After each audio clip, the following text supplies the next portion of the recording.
ক্যানিংয়ে শিক্ষার নতুন দিগন্ত। DSS mission high স্কুলে সাইকেল বিতরণ অনুষ্ঠান। শিক্ষার আলো ছড়িয়ে দিতে ক্যানিংয়ের বুকে গড়ে উঠেছে আধুনিক সুযোগ সুবিধা সম্পন্ন ডিএসএস মিশন হাই স্কুল।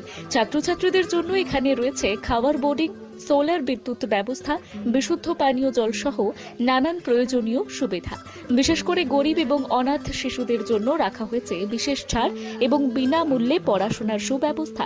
শুধু পড়াশোনাই নয়, রাজ্য সরকারের পক্ষ থেকে মুখ্যমন্ত্রী মমতা বন্দ্যোপাধ্যায়ের দেওয়া সবুজ সাথী সাইকেল এবং অন্যান্য সরকারি সুবিধাও পৌঁছে দেওয়া হচ্ছে ছাত্রছাত্রীদের হাতে। সম্প্রতি এক অনুষ্ঠানে আনুষ্ঠানিকভাবে 20 জনেরও বেশি ছাত্রছাত্রীর হাতে সবুজ সাথীর সাইকেল তুলে দেওয়া হয়। এদিনের অনুষ্ঠানে উপস্থিত ছিলেন ক্যানিং 2 নম্বর ব্লকের বিশিষ্ট সমাজসেবী নূর উদ্দিন শেখ, স্কুলের শিক্ষক শিক্ষিকা এবং বহু অভিভাবক।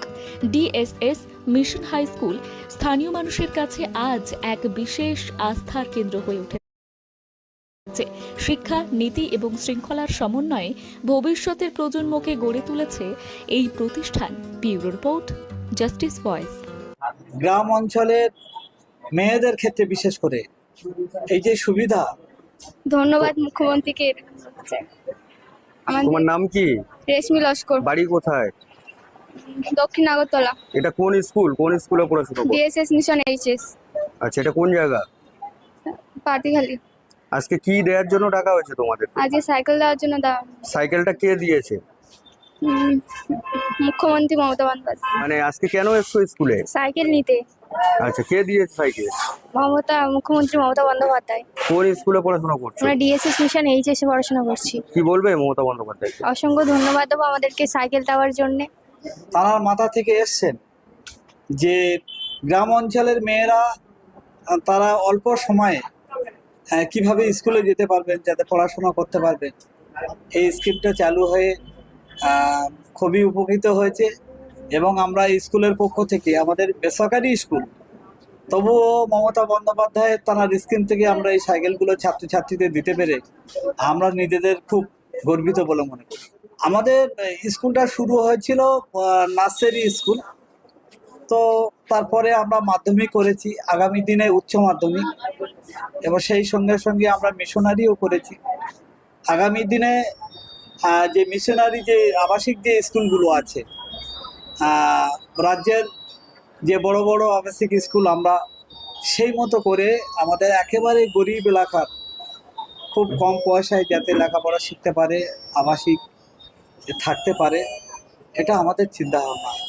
মূলত ক্লাস 9-এ পড়া 10 জন মহিলা ছাত্রী এবং 10 জন ছাত্রকে সাইকেল প্রদান করতে পেরেছি। মমতা বন্দ্যোপাধ্যায়কে ধন্যবাদ জানাবার ভাষা নেই। এই সাইকেল প্রদানে গরিব ছেলে মেয়েদের মা বাবারা যে উপকৃত পেল, এটা বলার ভাষা নেই। তো তাকে আরও একবার ধন্যবাদ জানাই এই ধরনের স্কিম আনার জন্য। দুর্বল বাচ্চা তাদেরকে ঠিক জায়গা আনা বা যথোপযুক্ত ক্লাসে পৌঁছে দেওয়া, এটা আমরা কিন্তু করে থাকি এবং আমাদের এটা রেপুটেড আছে এই ব্যাপারে, যে কোনো একটা বাচ্চা একদম পড়াশোনা পাচ্ছে না বা সেই বাচ্চা তার গার্জেন মনে করছে তার দ্বারা পড়াশোনা হবে না, তারা আমাদের কাছে দিয়ে তাদেরকে আমরা মূল স্রোতে পড়াশোনার মধ্যে আমরা এনেছি। একটা ধরো 5-এর বাচ্চা, সে দেখা যাচ্ছে 5-এ হাই স্কুল সরকারি স্কুল পড়ছে, সে কিছু পাচ্ছে না, সেই বাচ্চাকে আমাদের ভর্তি করতে আবার 1-2 থেকে নিশ্চয় পড়িয়ে আমরা আবার তার ঠিক বয়সে ঠিক ক্লাসে পৌঁছে দিচ্ছি, এটা করছি। এছাড়া আমরা বিগত 3-4 বছর ধরে মেধা নামে একটা পরীক্ষা আমরা শুরু করেছি। সেই পরীক্ষা 2য় শ্রেণী থেকে 7ম শ্রেণী পর্যন্ত পরীক্ষাটা নেওয়া হয়, 100 নম্বর পরীক্ষা নেওয়া হয়। ওই পরীক্ষায় 1st, 2nd, 3rd যারা হবে তাদের হোস্টেলে ভর্তি ফিটা ফ্রি করে দেওয়া, এবং মেধা তালিকার মধ্যে যে অনাথ দুস্থ বাচ্চা থাকবে তাকেও হোস্টেল ফ্রি করে দেওয়া, এবং ফার্স্ট যে হবে প্রত্যেক ক্লাসে প্রথম স্থান অধিকারীকে আমরা 5,000 টাকা করে পুরস্কার দিই, দ্বিতীয় স্থান অধিকারীকে 3,000 টাকা করে পুরস্কার দিই, তৃতীয় স্থান অধিকারীকে 2,000 টাকা করে পুরস্কার দিই, চতুর্থ স্থান অধিকারীকে 500 টাকা করে পুরস্কার দিই। এছাড়া যেসব ছাত্রছাত্রী আমাদের এই পরীক্ষায় অংশগ্রহণ করে প্রত্যেককে আমরা সান্ত্বনা পুরস্কার দিই। কত দূর থেকে আসছে ছাত্রছাত্রী আপনার এখানে? আমার এখান থেকে এখানে যেটা আছে এলাকার নাম কিছু বলো। কত দূর থেকে আসছে পড়াশোনা করতে? এখানে অনেক দূর থেকে বাচ্চা আসে, আমাদের প্রতিদিন 7-8টা গাড়ি আসে লোকাল বাচ্চা, এবং হোস্টেলে যারা আছে তারা আমাদের মেদিনীপুর থেকে আছে দুটো বাচ্চা, আমার সোনাখালী থেকে আছে, এদিকে মৌখালী থেকে আছে, এরকম বিভিন্ন দূর থেকে বাচ্চারা হোস্টেলে থাকে। আমাদের প্রায় 70-80 জন বাচ্চা হোস্টেলে থাকছে। প্রত্যেক গার্জিয়ানের বাচ্চারা কি মানে সাথে আছে না?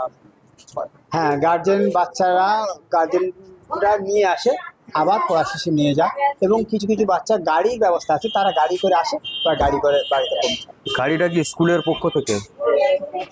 আমরা ইন্ট্রোডিউস করে দিই, কিন্তু গাড়িটা ওরা মাইনে দিয়ে গাড়িটাকে পেড করতে হয়, কিন্তু আমরা গাড়ি ওরাকে ঠিক করে দিই আর কি। আমি শেখ নাসিরুদ্দিন, ডিএসএস মিশনের ডাইরেক্টর। আমাদের এই মিশনটা আজ 25 বছর পদার্পণ করছে। আমরা এছাড়া আরেকটা প্লাস পয়েন্ট যেটা আছে, যে প্রত্যেক সাবজেক্টে ধরো 100 মার্কের পরীক্ষা হচ্ছে, 100-র মধ্যে 70 মার্ক আমাদের বাংলায় প্রশ্ন হয়, বাংলায় উত্তর দিতে হয়, আর 30 মার্ক প্রশ্ন থাকে ইংলিশতে, সেই ইংলিশটা উত্তর দিতে হয়। এছাড়া কম্পিউটার, আমাদের কম্পিউটার ল্যাব আছে, 16টা কম্পিউটার আছে, সেই প্রত্যেক ছেলে হাতে কলমে কম্পিউটার শেখে, এবং ক্লাসে আমরা স্পোকেন ইংলিশে ক্লাসে কথা যে আমরা খাতা বার করো বা বাইরে আছে, এগুলো সব ইংলিশে কথা বলা হয়। এছাড়া স্পোকেনের যদি আলাদা একটা সাবজেক্ট আছে, প্রতিদিন সপ্তাহে একটা ক্লাস নেওয়া হয়।